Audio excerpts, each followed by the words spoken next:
Hello friends, welcome back to Prabhu Priyanka kitchen. இன்றைக்கி நம்ம பார்க்க போகிறது என்னென்னா சுண்டக்காய் குழம்பு. இது உடம்புக்கு ரொம்ப நல்லது. வாங்க இது எப்படி செய்யலாங்கிறத பார்க்கலாம். அடுப்பில் பேன் வச்சுருக்கிறேன். இப்போ தேவையான அளவு எண்ணெய் ஊற்றிக்கலாம்.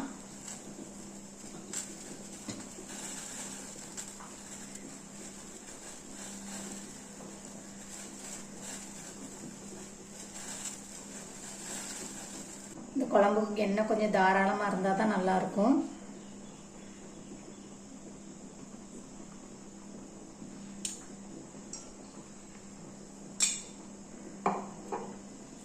எண்ணெய் சூடான உடனே நான் ஒரு 50 கிராம் பச்சை சுண்டக்காய் எடுத்து இடித்து வச்சுருக்கேன். இதை இப்போ எண்ணெயில் கொஞ்சம் வறுத்து எடுத்துக்கலாம்.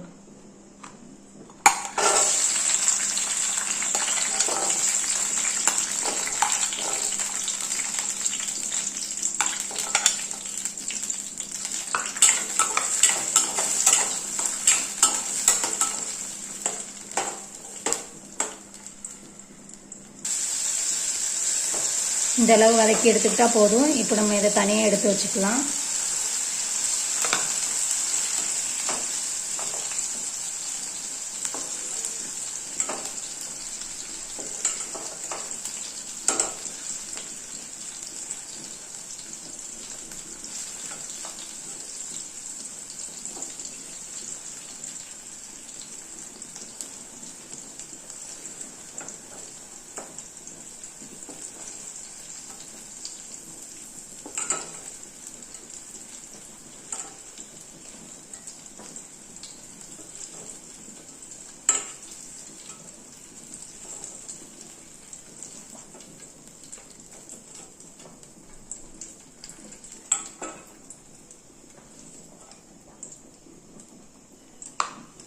இப்போ வாங்க எப்படி செய்யலாம் பார்க்கலாம்.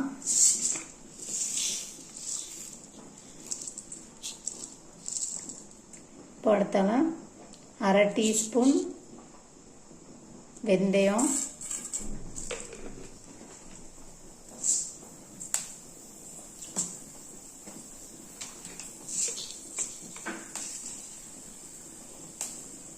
1/2 டீஸ்பூன் சோம்பு,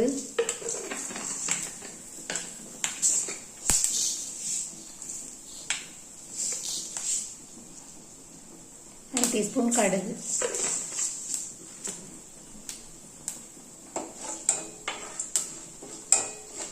கடுகு வெடிச்ச உடனே நம்ம வெங்காயம் ஆட் பண்ணிக்கலாம்.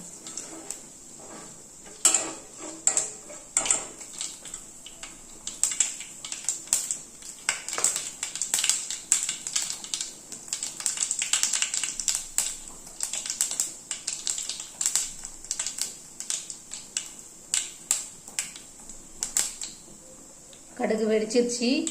இப்போ நான் 15 சின்ன வெங்காயம் குட்டி குட்டியாக கட் பண்ணி வச்சுருக்கிறேன். அதை ஆட் பண்ணிக்கலாம்.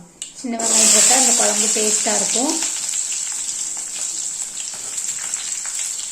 சின்ன வெங்காயம் போட்டு நீங்கள் செஞ்சு பாருங்கள். சின்ன வெங்காயம் இல்லைன்னா பல்லாரி சேர்த்துக்கலாம்.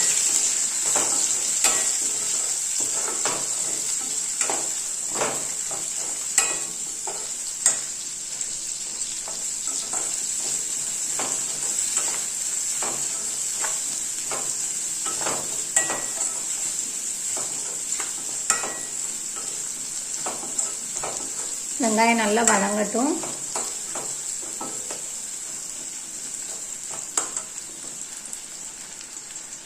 இப்போ கொஞ்சம் கருவேப்பிலை சேர்த்துக்கலாம்.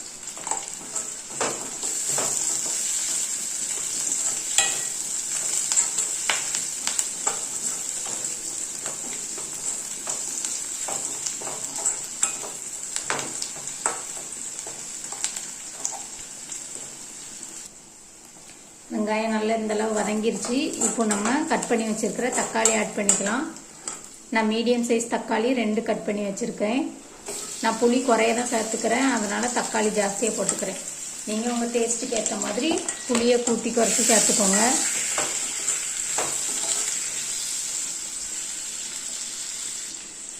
இப்போ நம்ம குழம்புக்கு தேவையான உப்பு சேர்த்துக்கலாம். 1/2 டீஸ்பூன் மஞ்சள் தூள்,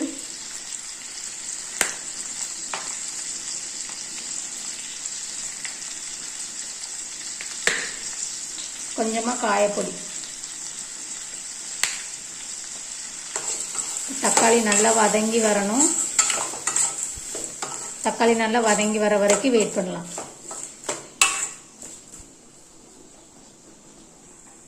வாங்க இப்போ தக்காளி வெந்துருச்சான்னு பார்க்கலாம்.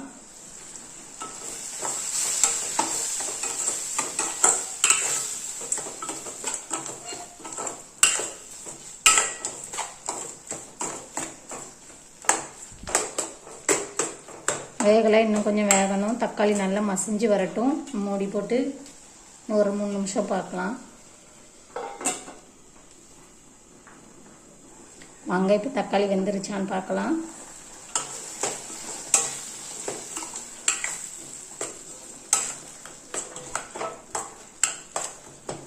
தக்காளி நல்லா மசிஞ்சு வந்துருச்சு. இந்த டைம் நம்ம குழம்புக்கு தேவையான மசாலா பொடியெல்லாம் சேர்த்துக்கலாம்.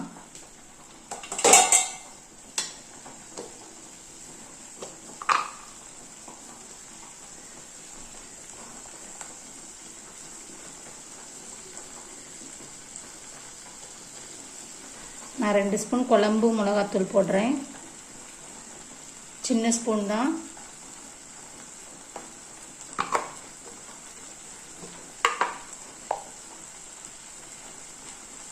அதே சின்ன ஸ்பூனுக்கு 1/2 ஸ்பூன் தனி மிளகாத்தூள் போடுறேன். நீங்கள் உங்கள் காரத்துக்கு ஏற்ற மாதிரி சேர்த்துக்கோங்க. சிம்மில் வச்சு நம்ம மசாலா பொடியெல்லாம் கொஞ்சம் இந்த எண்ணெயில் வேகட்டும். ஒரு 2 நிமிஷம் வதங்கினதுக்கப்புறம் நம்ம வதக்கி வச்சிருக்கிற அந்த சுண்டைக்காயை ஆட் பண்ணிக்கலாம். கொஞ்சம் இந்த மசாலா வதங்கி வரட்டும்.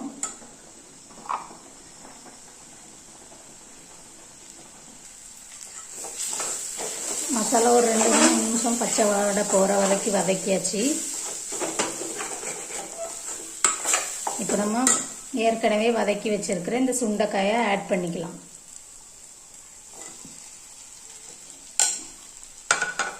ஆட் பண்ணிட்டு இதையும் நல்லா வதக்கி விடலாம்.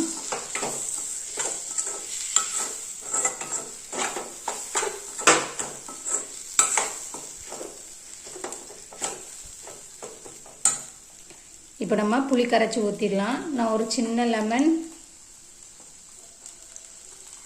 லெமன் அளவுக்கு புளி ஊற வச்சுருந்தேன். இப்போ இதை நம்ம கரைச்சி அதில் ஆட் பண்ணிக்கலாம். நீங்கள் தக்காளியை குறைச்சிட்டு புளியை ஜாஸ்தி பண்ணிக்கலாம். நான் தக்காளி ஜாஸ்தியாக போட்டிருக்கேன், புளியை கம்மி பண்ணியிருக்கேன். நீங்கள் உங்கள் டேஸ்ட்டுக்கு ஏற்ற மாதிரி போட்டுக்கோங்க. இப்போ புளி ஊற்றிடலாம்.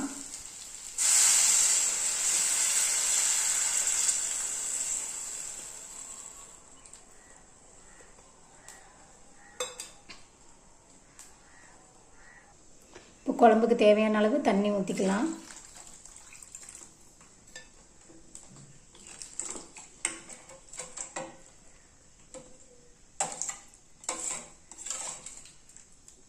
குழம்பு நல்லா கொதிச்சு வரட்டும். அப்புறம் நம்ம பார்க்கலாம்.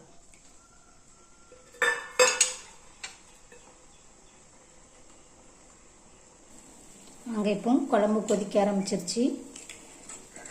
நான் இன்னும் கொஞ்சம் கொதிக்க விட்டு கட்டியானதுக்கப்புறம் இறக்க போகிறேன். நீங்களும் இந்த மாதிரி உங்கள் வீட்டில் ட்ரை பண்ணி பாருங்கள்.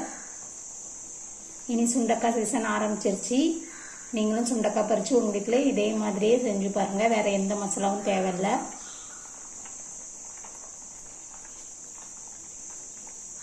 நீங்களும் இதே போல் செஞ்சு பார்த்துட்டு கமெண்டில் எப்படி இருக்குங்கிறத சொல்லுங்கள். நல்லா இருந்தீங்க. இப்போ நான் ஆஃப் பண்ணிக்கிறேன். எனக்கு இந்த அளவு போதும். நல்ல எண்ணெய் பிரிஞ்சு வந்துருச்சு.